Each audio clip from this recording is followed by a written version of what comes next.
Greetings and welcome to the Political Ferret Show.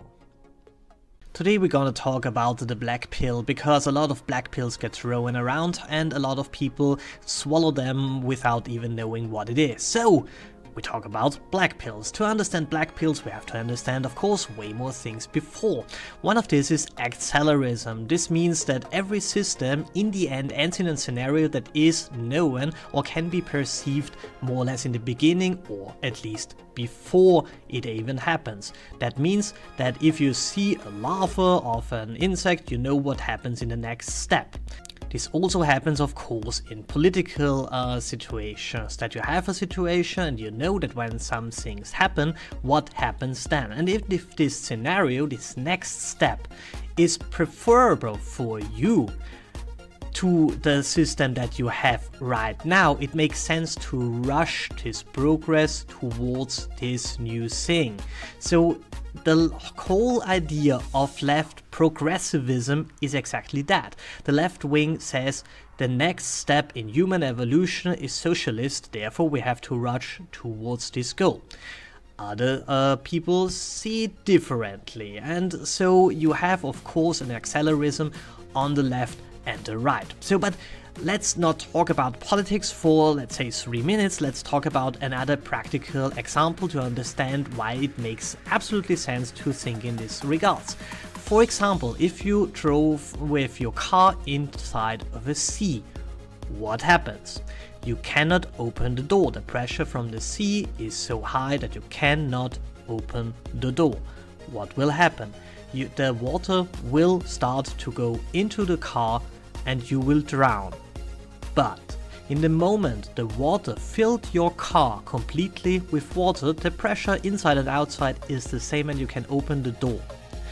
This means, if you know that, if you understand the scenario, you say, okay, I have to wait until my car is filled with water and then I open the door and escape.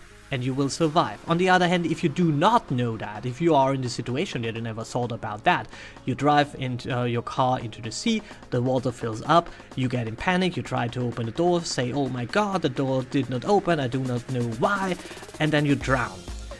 But you can also accelerate that. You see that, okay, the water is now on my knees, what can I do? I can break a glass. The glass will lead to a situation that the water comes pouring in the car very, very fast. The situation that the car is filled with water is closer and is faster arriving, and then you can survive even better. So you do something that is counterintuitive to someone who is not familiar with the situation, with the scenarios, and with the physics involved. So if you break the glass and you sit next to someone who do not understand what you're doing, he would think that you are crazy. But it is the right thing to do. So what does this mean in politics? In politics we have, of course, and this is the older version, the left-leaning accelerationism. This is based on the assumption that capitalism will strangle itself. So if we all become consumers and we are all obsessed with just consuming, we stop to be human beings, and for that capitalism will hollow out itself and so on and so on, and then it will kill itself. So the basics and the roots of modern accelerationism is on the left, but the strongest accelerationism that we observe right now, the black pill, is on the right side. But before we can jump over to the black pill and turn to these end time scenarios of the black pillars, we have to talk about the red pillars. Because as we all know, red pilling comes from Matrix, and the hero in this story takes the red pill and he awakens from a dream world into a very terrible reality. And this is he had the choice. He could take the red pill and wake up in a bad reality, or he can stay in a blue dream world. And the hero took the red pill while the villain of the whole story wanted to take the blue pill. So the new right pretty much does not much more than inform the people that socialistic systems are in essence just card houses, and this is all based on pretty much lies. But since the modern left nowadays operates from the assumption that everything that comes from the left is right and everything that comes from the right is wrong, you have to inform people just about very basic ideas that run contrary to socialistic beliefs, like that those people who work for something should earn what they produced in the end, and that nobody has a right to take it from them and give it to somebody who says that he needs it more. And if you do that, this is pretty much called a red pill. You bring people from the left into the right, or at least the center. But there is the other segment of the right wing. I mean, that's the part that we called right wing back in the 90s or something like that. And this part of the right wing is also not really happy about capitalism, and this segment is also not all too fond with individualism or democracy and so on. They are also collectivists, and they think in a bigger picture from their point of view. They believe that groups have rights and that groups have a history and there is a transcendent truth and so on and so on. So you have to understand that the left border and the right border, they are both collectivists.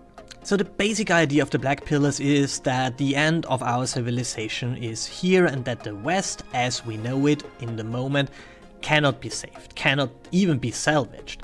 We have a sinking amount of birth rates, we have a lot of corruption, we have socialism that is absolutely unsustainable, and the West has come to an end. So the 350 years that every civilization has to flower is gone. The end is here, and the West is gone in the end. So the idea here is that after that something better will come out of that, because this is the basic idea that when something falls down, it gets replaced by something that is more stable at least, and better, and often even better.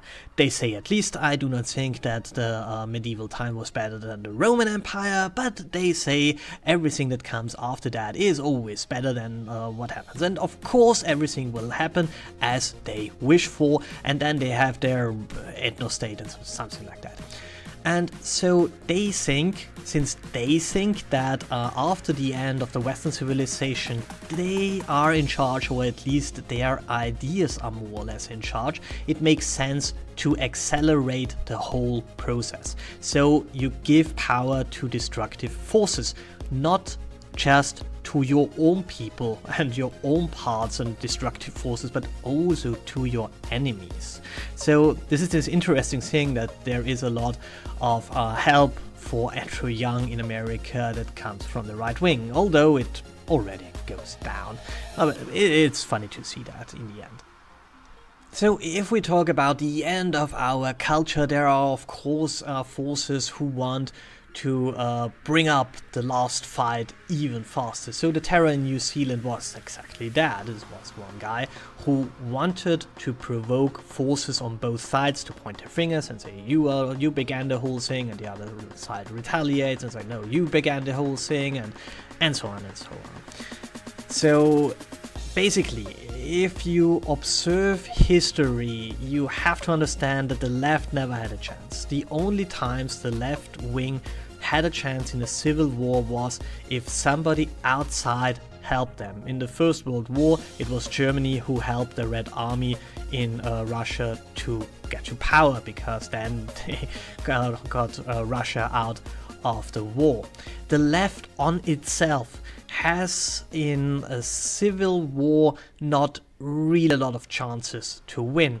So it makes sense from the point of view of the right-wingers to say, well, a civil war is not a bad thing because we will win it, because in the time as it is right now they would win. So I am not an accelerist, and I do not think that we are in the end of our civilization. I think we have to understand what happens right here, and that the best weapon against a civil war that the right and the left want is words. We have to talk to each other, we have to debate each other, we have to fight each other, and we have to understand that we cannot be always in the same opinion. We have to agree to disagree in some cases.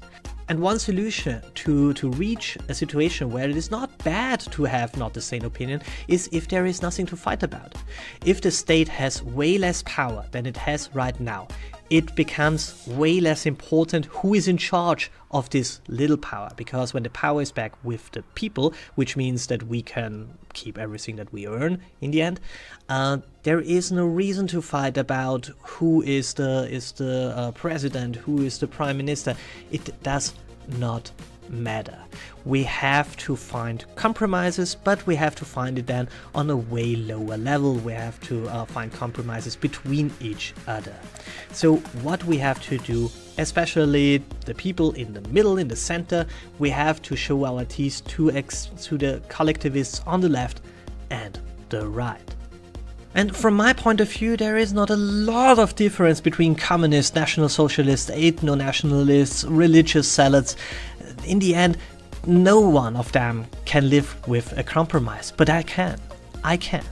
But the best way, as I said before, to find a compromise if there is not a lot to fight over, if we just reduce the power of the centralized governments and so on, we can solve way more problems way better and way faster. So I would suggest to reject the black pill, to reject the idea that we are in the end. We have the chance, we have the historical, absolutely singular chance and first time this chance to understand all of this. Yes, of course, we understand that there is a cyclic development in governmental forms. We know that, we understand that for thousands of years. But this time we can bring this idea that in the past was privileged knowledge to everybody. And I think we can absolutely save Western civilization, and we can do that by just reducing centralized power and by not allowing the fringe on the left and to right to bring us all into their stupid civil war. Thanks for watching, like, share and subscribe, and have a wonderful day.